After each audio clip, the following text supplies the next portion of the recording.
शिवहर से इस वक्त एक बड़ी खबर मिल रही है। बागमती नदी में नाव पलट गई है। करीब 25 लोग सवार थे उस नाव में और इस दौरान बताया जा रहा है कि एक लापता है। अब लोगों की मदद से बाहर निकाला गया है सभी को। गेहूं काटने नाव से दरअसल सभी लोग जा रहे थे। तरियानी के महादेवा की ये घटना है। एनडीआरएफ और अधिकारी मौके पर मौजूद हैं। तो देखिए, लोगों की मदद से बाहर निकाला गया है सभी लोगों को। लेकिन ये एक बड़ा हादसा है। बागमती नदी में नाव पलट गई है। करीब 25 लोग सवार थे और ऐसे में एक के लापता होने की खबर मिल रही है और लोगों की मदद से हालांकि सभी को बाहर निकाला गया है। गेहूं काटने नाव से ये सभी लोग जा रहे थे। तरियानी के महादेवा की ये घटना है। ऐसे में देखिए, एनडीआरएफ और अधिकारी मौके पर मौजूद हैं। रेस्क्यू किया गया, सभी लोगों को निकाला गया।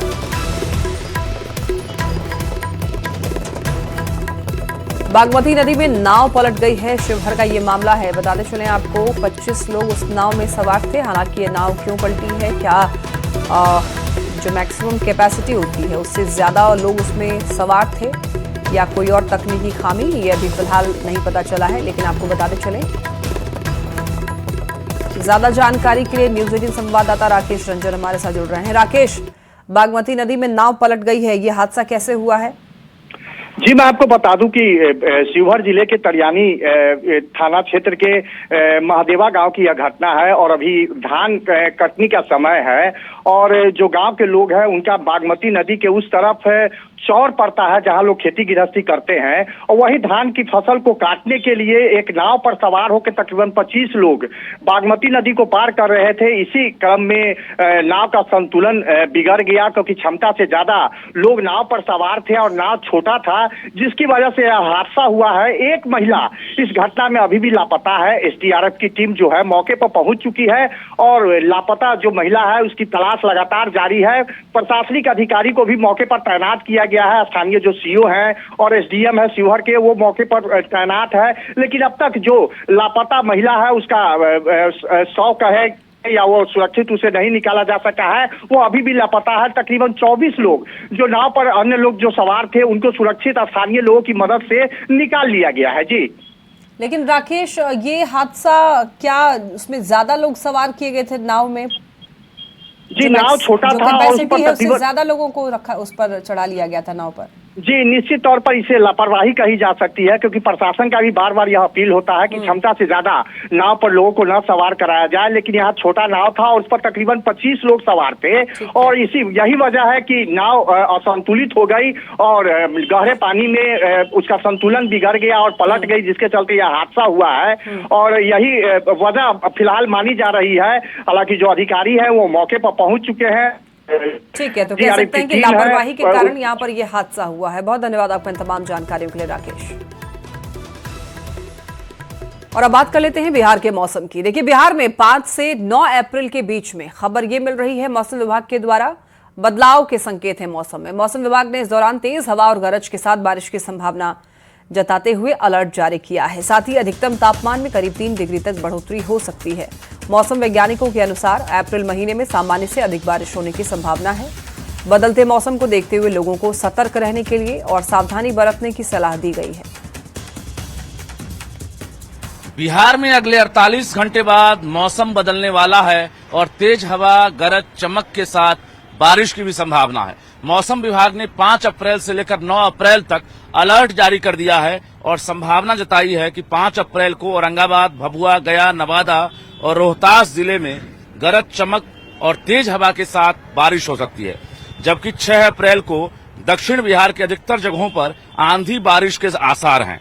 वहीं 2-3 दिनों के दौरान प्रदेश के ज्यादातर शहरों के अधिकतम तापमान में 3 डिग्री तक की बढ़ोतरी हो सकती है, जबकि न्यूनतम तापमान में कोई विशेष बदलाव नहीं होगा। मौसम विभाग की माने तो अप्रैल में प्रदेश में सामान्य से अधिक बारिश की संभावना है। वहीं अधिकतम और न्यूनतम तापमान सामान्य से अधिक रहेगा, लेकिन बीच बीच में बारिश का प्रभाव देखने को मिलेगा और साथ ही भीषण गर्मी का भी एहसास होगा।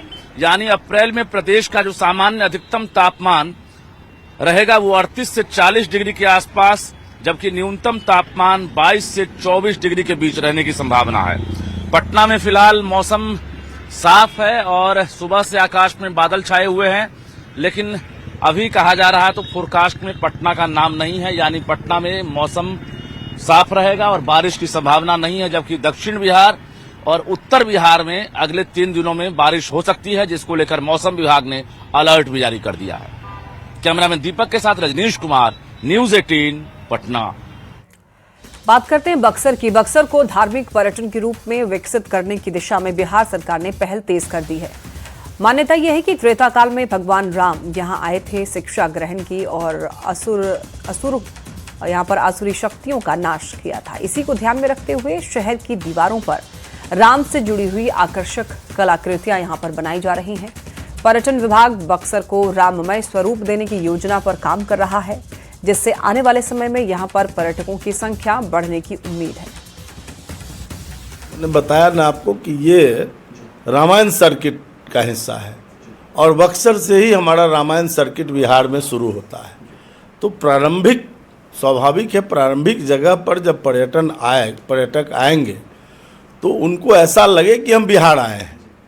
यूपी से चलकर जब वो बिहार में प्रवेश करें पूर्वांचल एक्सप्रेसवे के माध्यम से, तो उनको लगे कि बिहार भी एक ऐसी जगह है जो भारत के मानचित्र पर बेहतर है। तो ये दर्शाए बक्सर पहले उनको। आने वाले समय में बक्सर जिला पर्यटन के मानचित्र पर अब दिखेगा, क्योंकि इसकी शुरुआत बिहार सरकार के पर्यटन विभाग ने शुरू कर दी है। बक्सर जिला के सभी प्रमुख सड़कों पर भगवान राम से जुड़ी हुई कलाकृतियाँ, आकृति और भगवान राम यहाँ बक्सर पहुँचे थे। बक्सर भगवान राम की शिक्षा स्थली है। यहाँ पर भगवान राम ने ताड़िका राक्षसी का वध किया था।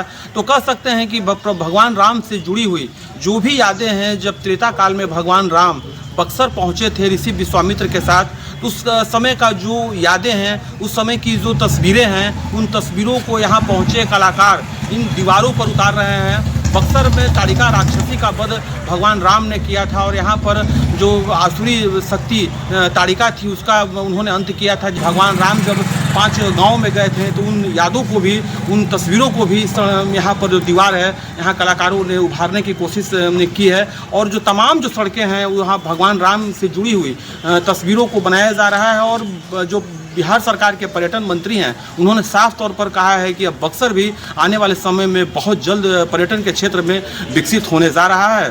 पुष्पराज, न्यूज़ 18 बक्सर।